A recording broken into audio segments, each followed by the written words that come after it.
Good morning everyone, আশা করি তোমরা সবাই খুব ভালো আছো, সুস্থ আছো এবং সাবধানে আছো। আর আজকে সকালেও আমি অনেকটা বেটার আছি।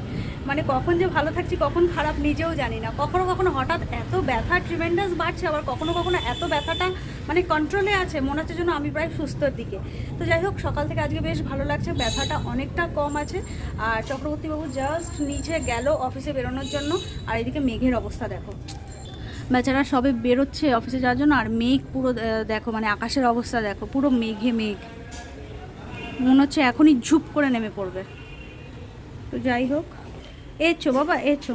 আর এদিকে ঈশানবাবুর শরীরটাও ঠিক হচ্ছে না, সর্দি কাশি একটু হয়েছে, সেটা নিয়েও বেচারা একটু ভুগছে। তো আচ্ছা, বাবা বেরোচ্ছে, ওই যে চলো দুর্গা দুর্গাও বেরোলো, যেন বৃষ্টিটা না আসে অন্তত একটা ঘন্টা। ওর অফিসটা তো অনেকটা দূরেই, সেই সল্ট লেক সেক্টর 5-এ, তো যেন একটু বৃষ্টিটা হয়ে যায়। তো চলো, উনি তো বেরোলো দুর্গা দুর্গা করে।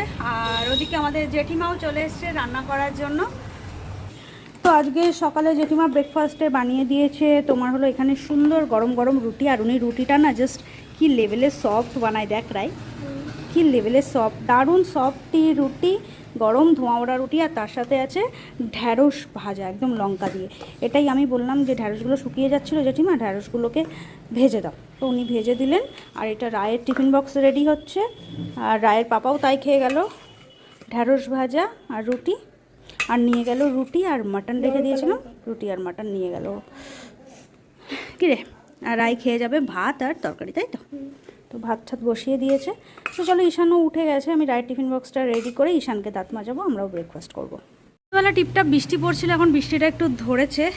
আর আমি এই জন্য ঈশানকে নিয়ে একটু স্কুলে যাচ্ছি।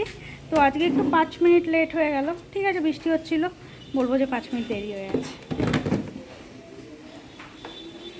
ঈশানকে স্কুলে দিয়ে আমি চলে এসেছি। আর ওয়েদারটা না জাস্ট মানে একদম ঠান্ডা হয়ে গেছে, একটা ভ্যাপসা গরম টাইপের ছিল, দারুণ হয়ে গেছে ওয়েদারটা। দেখো পুরো মেঘলা মেঘলা ওয়েদার, দেখতেও বেশ সুন্দর লাগছে প্রকৃতিটাকে।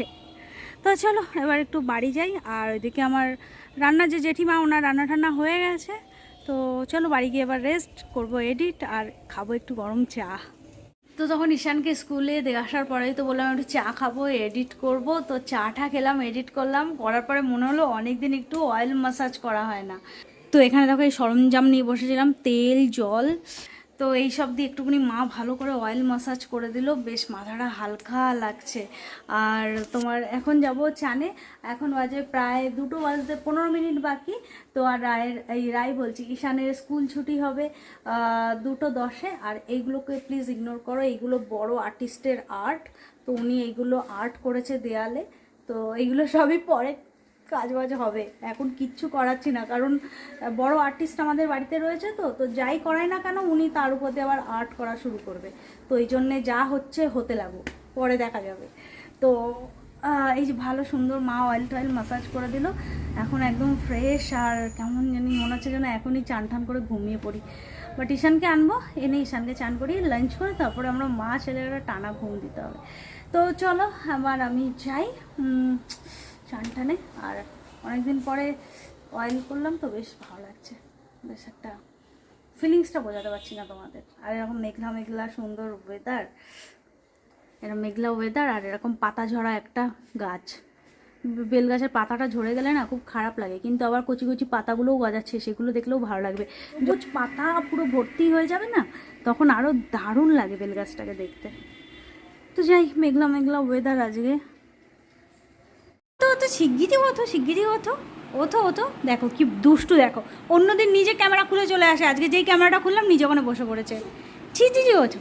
তো ঈশান বাবু আমার বাড়ি চলে এসছে, এদিকে চালিয়ে দিয়েছি টিভি। আর আজকে জেঠিমা রান্না করেছে তোমার এখানে সুন্দর থানকুনি পাতার বড়া, এখানে আছে তোমার এই যে মুসুরির ডালের বড়া, বেশ সুন্দর ছোটো ছোটো করে ভেজেছে। হ্যাঁ, মুসুরির ডালের বড়া। আর এখানে মুসুরির ডালের বড়া করে ঝোল। আর এটা হলো তোমাদের, এটা এদের বাঙালদের খুব ফেমাস, যেটা আমি অনেকবার বলেছি যে শ্বশুরবাড়ি এসে খাবার শিখেছি, সেটা হলো এই পাট শাক দিয়ে পেঁয়াজ দিয়ে, আর দেখো চিংড়ি মাছ, ছোটো ছোটো চিংড়ি মাছ দিয়ে করে। এটা কিন্তু এই গরমে খেতে না জাস্ট অসাধারণ লাগে, দারুণ লাগে, গরমের জন্য এই খাবারটা হেভি। তো চলো, এই হলো আমাদের লাঞ্চ। তো আমরা লাঞ্চটা করবো, লাঞ্চ করবো তো কেন আর কালকের একটু ইয়াম্মি মাটন আছে। ঠিক আছে, তুই যখন লাঞ্চ করবি না মাটনটা থাক তাহলে, হ্যাঁ মাটনটা ফেলে দিই তাহলে, হ্যাঁ হ্যাঁ হ্যাঁ। এইটা দেখে বাবু একেবারে খাওয়ার জন্য রেডি, নিরামিষ সবজি তরকারি খাবে না। তো চলো লাঞ্চটা করি। হ্যাঁ পুটু পুটু পুটু পুটু, বাবা তুমি ইয়েটা খাচ্ছিলে, বড়াটা খাচ্ছিলে, ওটা কোথায় রাখলে?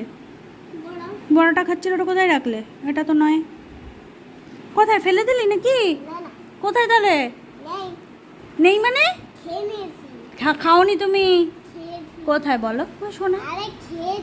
সত্যি সত্যি? ঠিক আছে করো করো করো, আরেকবার আরেকবার আরেকবার। লজ্জা পাচ্ছ কেন? লজ্জা পাচ্ছ কেন?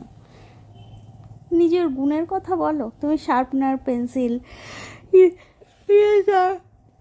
সব হারিয়ে এসছো বলো। এখন পিসিমণি আসছে, তাহলে কি করে লিখবে তুমি? কি হলো কি হলো? এসো না, এসো না, একবার এসো বলো। তো আমি এখনও শুয়ে শুয়ে ল্যাদ খাচ্ছি, আর ওদের টিচার এসছে পড়াতে। ঋতুমনায় মায়ের সাথে একটু কিছু কথা বলছে। তা আমি বলছি যে কিরে তোর শার্পনার পেন্সিল সব আছে তো? ও বলছে কি হায় ভগবান ঝা সব স্কুলে ফেলে এসছি। তো পাকু না। তো চলো এবার একটু উঠে একটু চা টা খাই। অলরেডি বাজে 7টা।